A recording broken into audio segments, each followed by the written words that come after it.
Dear students and viewers, today I am going to present lecture 4 on business statistics in English. Chapter 1, Introduction, Frequency Distribution. In this video tutorials, I will mainly focus on frequency distribution, types of frequency distribution, how to form frequency distribution, and the principles of frequency distribution. Various methods of preparing frequency distribution, including exclusive and inclusive method, adjusted classes, and correcting factor for making the adjusted classes. This lecture is mainly prepared for the student of BBA honors, third year management students, and the second year students of accounting, finance, banking, marketing, and other students of different universities.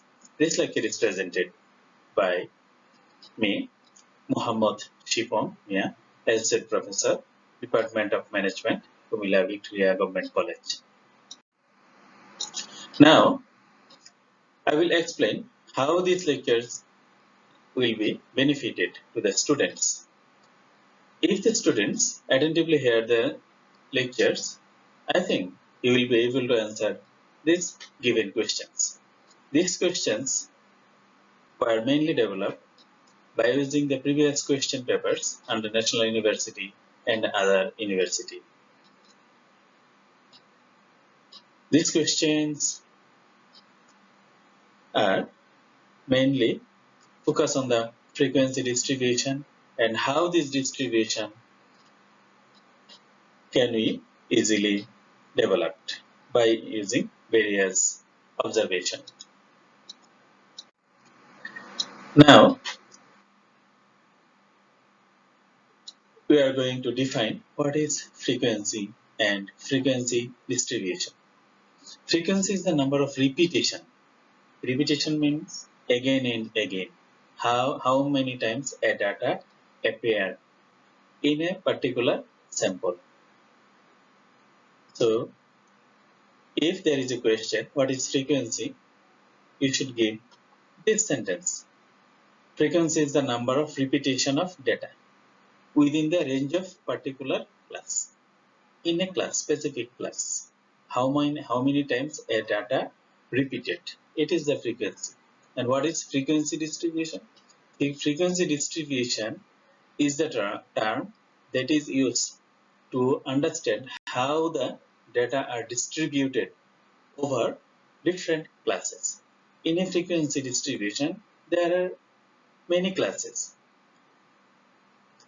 and we can understand how the total frequency are distributed among the classes. So we can say frequency distribution refers to the way in which the data are distributed in different classes. Frequency distribution is a list, table, or graph that displays the distributed frequency of a data in a sample. Frequency distribution gives us a snapshot.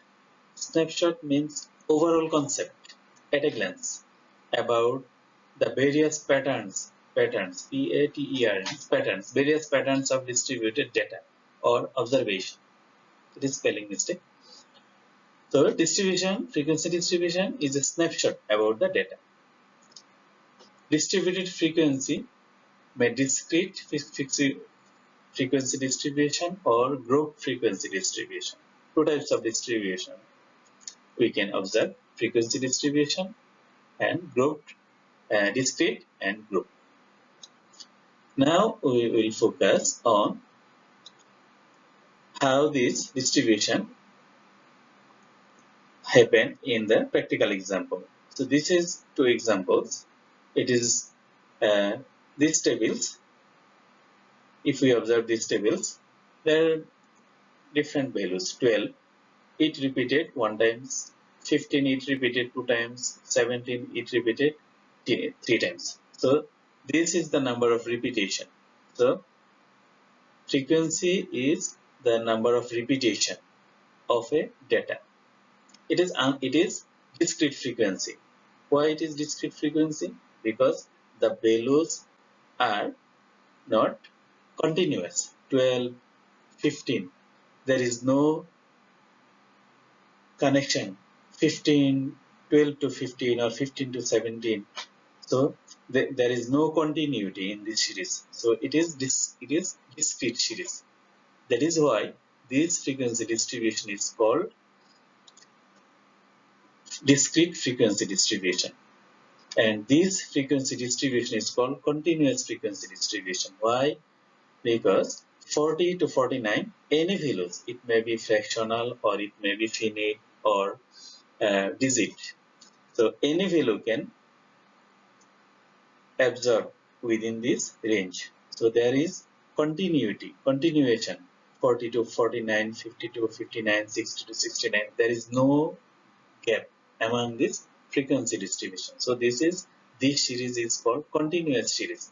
So this frequency distribution is continuous frequency distribution.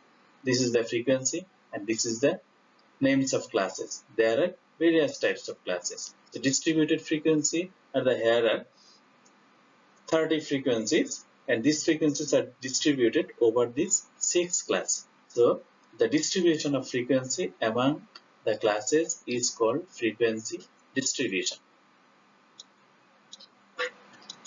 Now,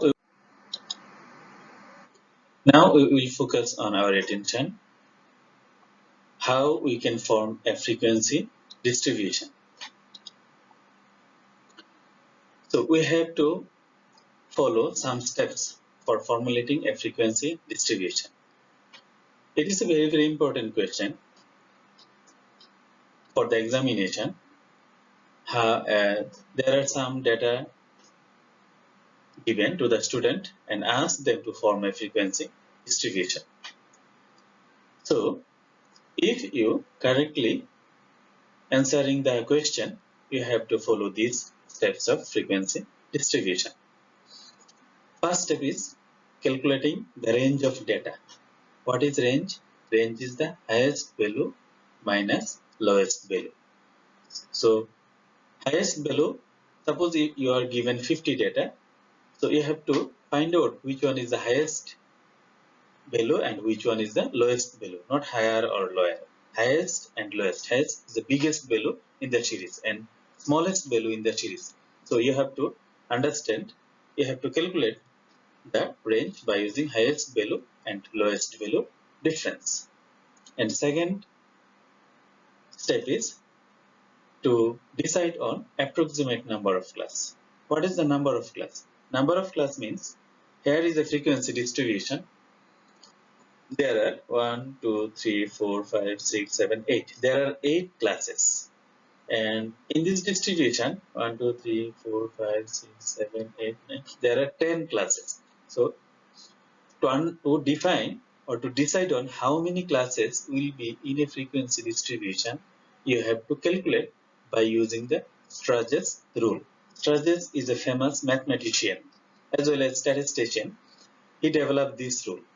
Here k is equal to 1 plus 3.322 log n. Here k is the number of approximate class and n is the number of observations or data in the series, and log is the common logarithm, not natural logarithm. So by using this rule, you can decide how many classes will be in your frequency distribution. The third step is determining the approximate class interval. It is also developed by Struges rule. So what is class interval? Class interval is the difference between the highest number and lowest number. Suppose in this class, higher number is 29 and lower number is 20. The gap is 10 in inclusive method. So the calculation of class interval is equal to the higher number minus lower number, higher limit minus lower limit. So here the class interval is 10 and in this class interval is 20. So what will be class interval in your class? How you will decide? it also decided by the Struges role. Here is the Struges role. I is equal to range is divided 1 plus 3.322 log n. Here k is not here. K should not be here. It is wrong. So I is equal to class interval. Range, you have previously calculated the range, and n is the natural log, n is the number of observation, log is the common logarithm. So by using this rule, you can calculate the number of amount of class interval. Yeah. What will be your class interval? 5, 10, 100, or how much? Number 4, fourth step is the method of classification. There are two frequency distribution here, 20 to 29, 30 to 39, and here 20 to 120 to 30, 230 to 250. Here we can find that the upper limit of the previous class is the lower limit of is not the lower limit of the next class, 29, and it is 30, and here 20 230 is the lower limit of the next class. So there are two different methods here.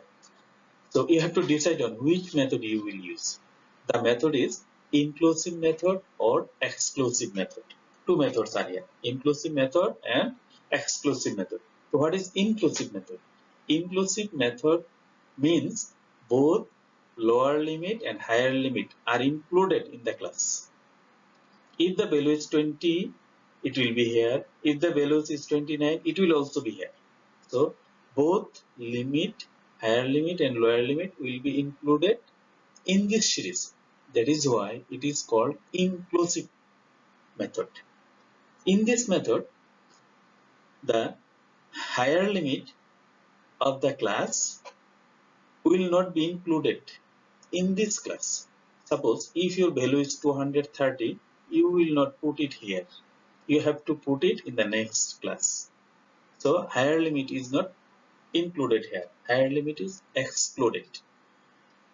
If the higher limit is excluded from the related class, this frequency distribution will be called exclusive frequency distribution. During the development of frequency distribution, we should clearly give attention that we should follow this method, exclusive frequency distribution, because it is statistically more applicable and more acceptable than the inclusive method. Fifth step is the starting point of the first class. In this series, the starting point is 20, and in this series, the starting point is 210. So what will be the starting point in your class? So during the starting point, you should consider the lowest value from your given data. So the nearest convenient value with the lowest value will be the starting point of your data. Suppose the lowest value in your series is 7. So your starting point may be 5 or your starting point may be 0. So it depends on the lowest value of the sample. Sixth step is the calculating the class boundaries of other classes. So you have developed first classes. If you are able to develop first classes, then you should determine the boundaries of other classes. Boundary means what will be the lower limit of the other classes and higher limit of the other classes. These are the boundaries of each classes. So you have to develop the boundaries of other classes. It is the sixth step of frequency distribution. And last step is the displaying the frequency table by using the columns. You have to develop columns like this. This is the basic frequency distribution. There are 3 columns: marks or observation or class interval. It is called class interval. Class interval, it is called tally. Tally, you identify that data and mark here. And after calculating the tally, suppose here are 3 tally, the frequency will be 3. There are 2 tallies, your frequency will be 2. So by counting the tally, you will found frequency. So this these three values or these three columns are the main columns of your frequency distribution. I think you have understood the formation of frequency distribution. It is one of the basic concepts how to use statistics in your business decision. Now we will give focus on some principles of developing frequency distribution. So there are some principles. It is also an important question in the exam. What are the principles of classification? During development of our frequency distribution, we should follow this principle. There are 6 principles here. Number 1, number of classes. Previously, we have found that there are, suppose in this series 1, 2, 3, 4, 5, 6. In this series there are 1, 2, 3, 4, 5, 6. So there are 5 classes. You have to decide on how many classes will be in your series, in your frequency distribution. The principle is that your number of classes should be 5 to 15. Not below the 5, not above the 15. Between 5 and 15. Second principle is avoid odd number as class interval. Suppose here class interval is 10 to 20, 20 to 30. Here class interval is 10.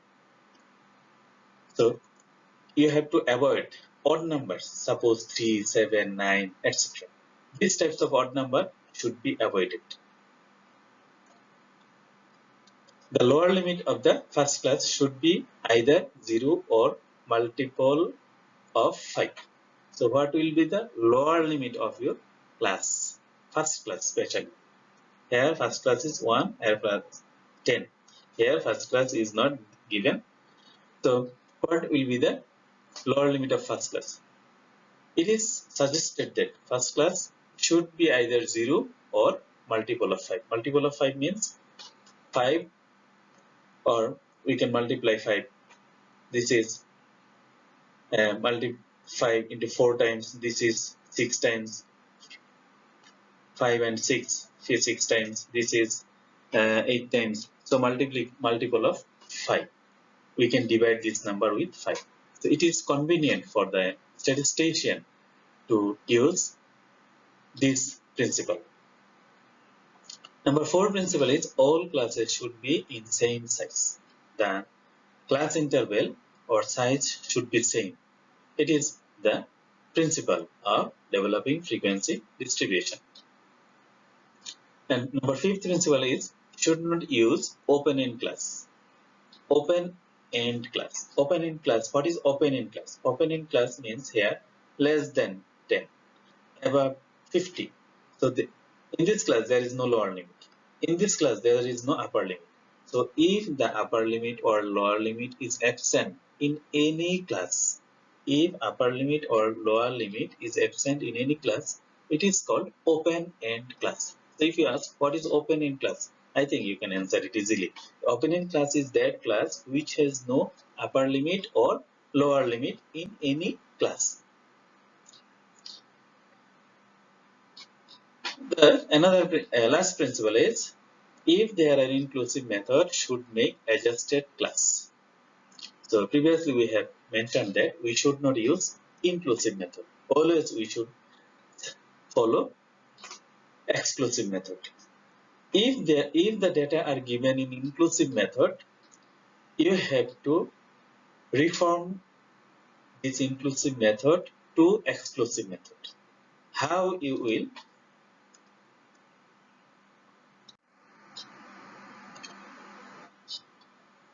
In the previous slide, we have used correcting factor.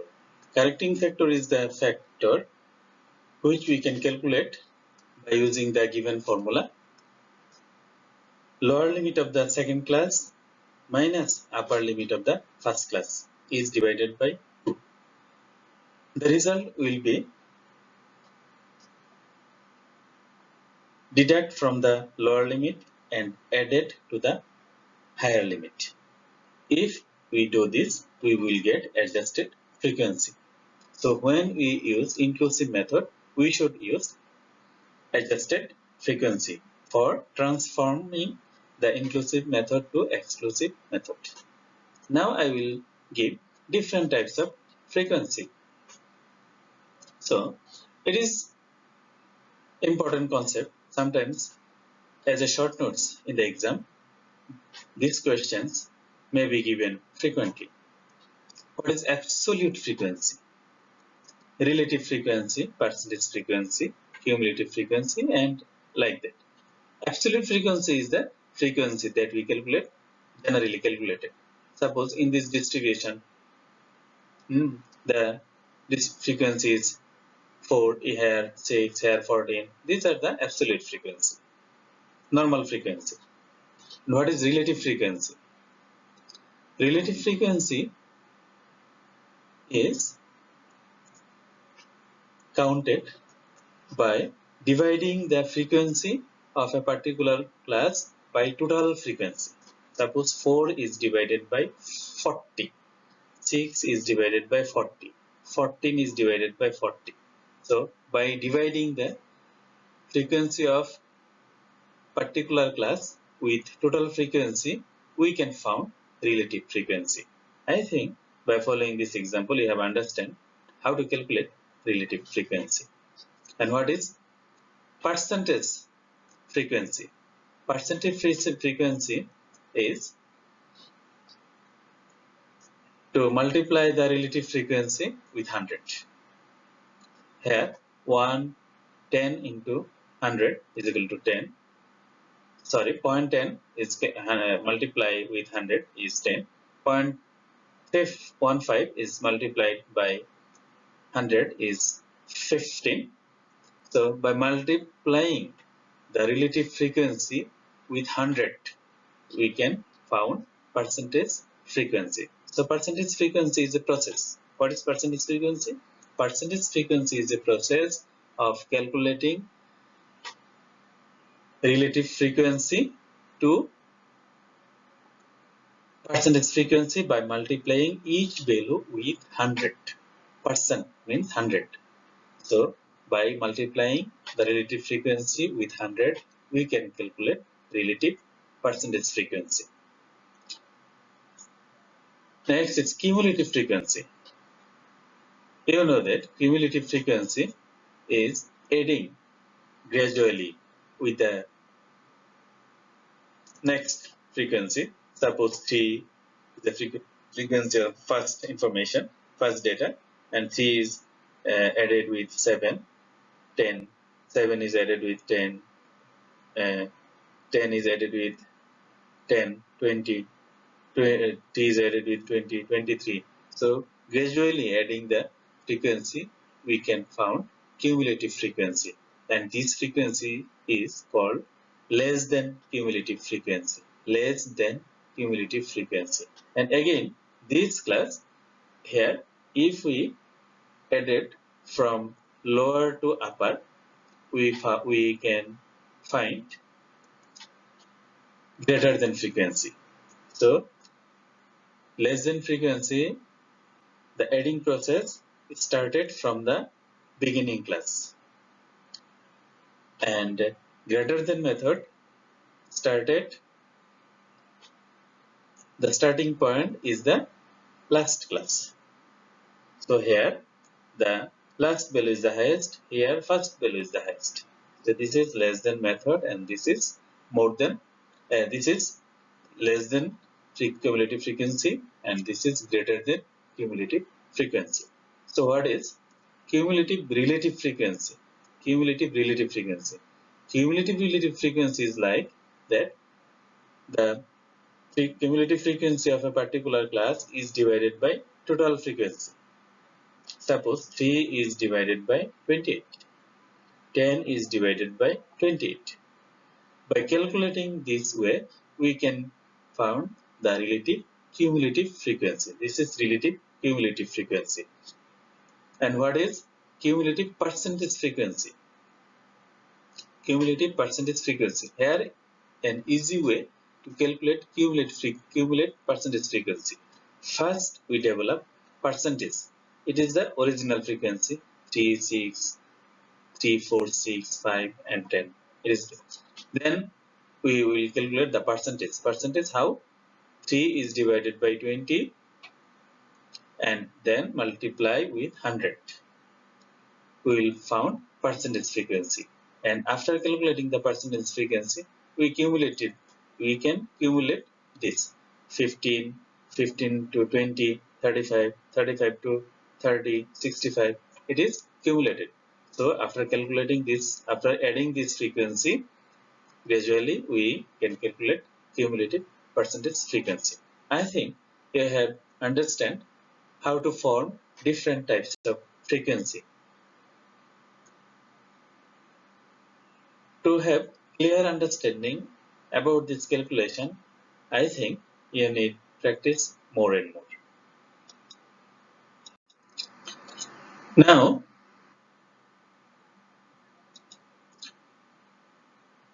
I will ask you to practice the concepts. Today's session is essential because without practicing, you will not habituated to form frequency distribution or to understand the basic concepts of frequency distribution. So if you found that this lecture is helpful for you, it will be a great reward for me. So if you have any difficulties or gap in understanding, you can mail me by this address, and by this link you can visit the YouTube channel. So thank you very much for your patience hearing. Goodbye.